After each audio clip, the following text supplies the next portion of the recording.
Hello students, मेरे इस नए YouTube channel moment of physics classes में आप सभी का स्वागत है। इस चैनल के थ्रू से मैं 11-12 की बेसिक कॉन्सेप्ट प्रोवाइड करने जा रहा हूं। सो मेरे साथ जुड़ने के लिए मेरे इस नए यूट्यूब चैनल को लाइक, कमेंट एंड सब्सक्राइब जरूर करें। Thank you. तो आइए शुरू करते हैं फिजिक्स का फर्स्ट क्लासेस का first topic, unit and measurement. ठीक है, तो what is unit and what is measurement. तो यूनिट को डिफाइन करने से पहले हम बेसिक फिजिकल क्वांटिटी को जानते हैं कि हमारे फिजिकल क्वांटिटीज़ किसको बोलते हैं या फिजिकल क्वांटिटीज़ क्या होते हैं। ठीक है, तो फिजिकल क्वांटिटीज़ वो क्वांटिटीज़ होते हैं जिसको हम क्वांटिफाई कर सकते हैं। क्वांटिफाई करने का मतलब है जिसको हम किसी एक अमाउंट या नंबर के फॉर्म में लिख सकते हैं। जैसे physical quantity can be expressed as a sum of a numerical value and a unit. For example, length, mass, time. ठीक है, तो हम लोग जैसे लिखते हैं लेंथ का यूनिट जैसे मीटर होता है, तो लेंथ जैसे हो गया मेरा लेंथ इक्वल्स टू 3 मीटर। तो यहाँ पे एक ये क्या है, न्यूमेरिकल वैल्यू है, ये न्यूमेरिकल वैल्यू एंड मीटर जो है मेरा एक यूनिट हो गया। ठीक है, तो ये एक फिजिकल क्वांटिटी लेंथ था, इसको हम दो टर्म में लिख सकते हैं, एक न्यूमेरिकल वैल्यू, दूसरा यूनिट। ठीक है, ये लेंथ का यूनिट लेंथ हो गया। जैसे हम लोग मास को लिख सकते हैं, मास बराबर 2 kg, 3 kg एटसेट्रा। ठीक है, तो इसमें भी एक न्यूमेरिकल वैल्यू जैसे ये 2 हो गया एंड यूनिट केजी, तो मास का यूनिट केजी हो गया और लेंथ का यूनिट मीटर हो गया। ठीक है, तो यहाँ से हमको पता चलता है कि यूनिट एक स्टैंडर्ड रेफरेंस है जो पूरा इंटरनेशनल सिस्टम में लिया जाता है। ठीक है, तो हम जनरली साधारणतः एसआई यूनिट का बात करते हैं। ठीक है, एसआई यूनिट यानी international system of unit.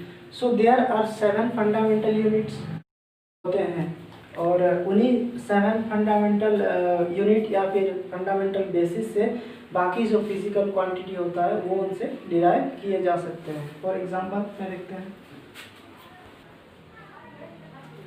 So there are, ठीक है, मतलब 7 बेस क्वांटिटीज होते हैं। जैसे लेंथ हो गया, इसका यूनिट हो गया मीटर, इसको हम लोग एम से डिनोट करते हैं। ठीक है, और ये मास हो गया, मास को हम लोग किलोग्राम से, इसका यूनिट किलोग्राम हो गया, केजी इसका सिंबल हो गया।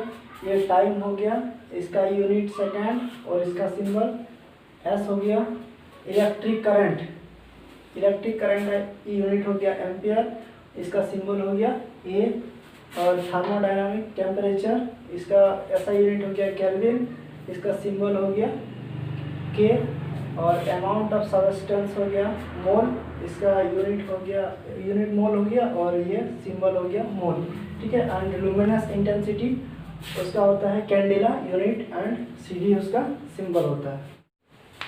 ठीक है, तो आइए हम लोग देखते हैं कि बाकी सारे जो फिजिकल क्वांटिटीज होता है वो कैसे फंडामेंटल क्वांटिटीज से डिराइव होते हैं। ठीक है, तो सबसे पहले हम एक एग्जांपल लेते हैं, जैसे फोर्स। फोर्स एक वेक्टर क्वांटिटी है, इसको एफ वेक्टर के फॉर्म में लिख सकते हैं। ठीक है, तो फोर्स का यूनिट होता है न्यूटन, इसको एन से डिनोट करते हैं हम लोग, न्यूटन। और ये होता है केजी मीटर पर सेकेंड स्क्वायर। तो देखिए केजी क्या हो गया, केजी आया मास से, मास का यूनिट केजी हो गया। मीटर, मीटर किसका यूनिट होता है, लेंथ का यूनिट हो गया मीटर, और सेकेंड हो गया टाइम का यूनिट। ठीक है, तो हमारा जो 7 बेसिस या फंडामेंटल क्वांटिटीज है वो उसमें से लेंथ, मास एंड टाइम आता है। जो मास, लेंथ, टाइम, इसी से ये तीनों फिजिकल क्वांटिटीज से मिलके एक फिजिकल क्वांटिटी मेरा फोर्स बना है। ठीक है, अब दूसरा एग्जांपल देखते हैं, जैसे वर्क। तो वर्क क्या होता है, डिस्प्लेसमेंट इनटू फोर्स। ठीक है, तो ये डिस्प्लेसमेंट का यूनिट लेंथ यानी मीटर, और ये फोर्स का हो गया केजी मीटर पर सेकेंड स्क्वायर, तो यहाँ पे हो गया केजी मीटर स्क्वायर पर सेकेंड स्क्वायर। तो ये भी एक वर्क क्या है, एक फिजिकल क्वांटिटी है जो बेसिक फिजिकल बेसिक या फंडामेंटल क्वांटिटीज मास, लेंथ और टाइम से डिराइव हुआ है। ठीक है, तो ये सारे एग्जांपल्स हो गया। इसके अतिरिक्त और भी बहुत सारे फिजिकल क्वांटिटीज है, वो सारे फंडामेंटल क्वांटिटीज जो 7 यूनिट्स मैंने अभी लिखा है वहीं सबसे डिराइव होकर ये बनते हैं। तो अब हम लोग देखते हैं कि डायमेंशन किसको बोलते हैं और डायमेंशनल फार्मूला क्या होता है किसी फिजिकल क्वांटिटी का। ठीक है, तो जैसे कोई एक फिजिकल क्वांटिटी हो गया, जैसे फोर्स, तो फोर्स बराबर मास इनटू एक्सेलरेशन। ठीक है, तो मास का हो गया केजी और एक्सेलरेशन का मीटर पर सेकेंड स्क्वायर, और इसको हम लोग लिख सकते हैं mL/(T⁻²).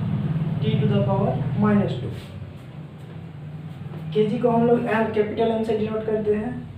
और तो यहाँ पे केजी हो गया, केजी को M से डिनोट कर सकते हैं, ये मीटर हो गया, इसका यूनिट होता है, ये लेंथ का यूनिट होता है और ये टाइम का यूनिट। तो mL/T जो फंडामेंटल क्वांटिटीज है इसके फॉर्म में हम लोग लिख सकते हैं, तो mL/(T⁻²). अब देखते हैं कि ये जो फिजिकल क्वांटिटीज हो गया फोर्स, इसको हम लोग इस टर्म में लिखे, तो ये जो फिजिकल क्वांटिटीज है मेरा मास, लेंथ और टाइम, इस पे एक्सपोनेंट या पावर कितना आता है, तो m का पावर 1 है, m का पावर 1 है। तो फोर्स का डायमेंशन हो जाएगा, फोर्स का डायमेंशन हो जाएगा m बराबर 1, l बराबर 1 एंड t (-2). तो ये हो गया डायमेंशन। ठीक है, फोर्स का डायमेंशन हो गया m = 1, l = 1, t⁻²। अब जैसे दूसरा एग्जांपल लेते हैं वेलोसिटी। तो वेलोसिटी को हम जानते हैं मीटर पर सेकेंड। ठीक है, और मीटर हो गया l और s t⁻⁻1। तो इसका डायमेंशनल फार्मूला हो गया l = 1 एंड t = -1। अब हम लोग देखते हैं कि डायमेंशनल फार्मूला को कैसे एक्सप्रेस करते हैं। ठीक है, तो जैसे फोर्स का ही एग्जांपल लेते हैं, फोर्स बराबर mL/(T⁻²). तो ये हो गया डायमेंशनल फार्मूला। इस टर्म में जब हम लोग एक्सप्रेस करते हैं किसी फिजिकल क्वांटिटी को, तो ये डायमेंशनल फार्मूला मेरा हो गया। और ऐसे बहुत सारे और भी फिजिकल क्वांटिटी होता है, जैसे एक्सीलरेशन का हम लोग लिखना चाहे तो एक्सीलरेशन का लिखेंगे तो मीटर पर सेकेंड स्क्वायर, और मीटर का l हो गया, s का t⁻²। तो ये हो गया एक्सीलरेशन का डायमेंशनल फार्मूला। ठीक है, अब कुछ क्वेश्चन देखते हैं उसका डायमेंशनल फार्मूला। तो एक क्वेश्चन करते हैं हम लोग, मोमेंटम का डायमेंशनल फार्मूला लिखते हैं। ठीक है,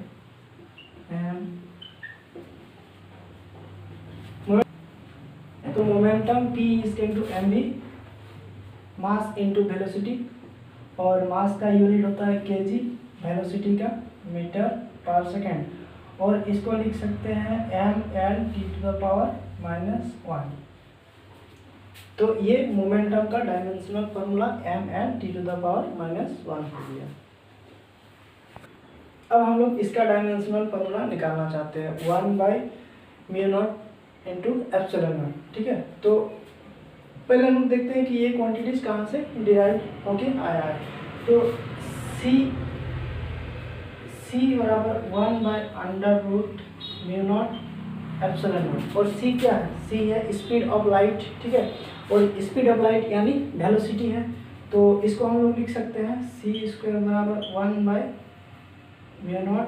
ε0, और c चूँकि वेलोसिटी है तो इसको हम लोग मीटर पर सेकेंड इसका यूनिट हो गया, और इसको c पे स्क्वायर है इसीलिए यहाँ पे स्क्वायर हो गया, और l/(T⁻⁻1) का स्क्वायर, तो सॉरी यहाँ पे 1 है, तो यहाँ पे c का डायमेंशनल फार्मूला हो गया, सॉरी इसका डायमेंशनल फार्मूला हो गया 1/μ0 ε0 बराबर c² बराबर L T to the power minus one का स्क्वायर बराबर एल स्क्वायर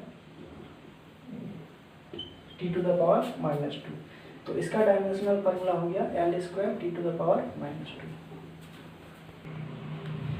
तो हम लोग काइनेटिक एनर्जी का डायमेंशनल फार्मूला लिखेंगे, ठीक है। तो काइनेटिक एनर्जी बराबर होता है हाफ एम वी स्क्वायर, ठीक है।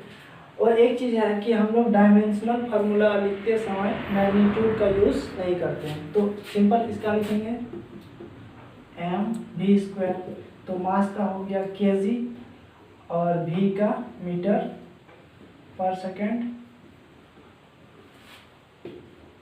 तो ये हो गया KG metre square S to the power minus two.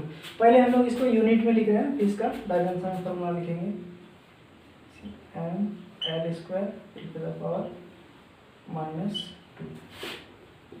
ये काइनेटिक एनर्जी का dimension formula M L square T to the power minus two. So students, आज के लिए बस इतना ही। अब आगे का कॉन्सेप्ट मेरा नेक्स्ट वीडियो। Thank you.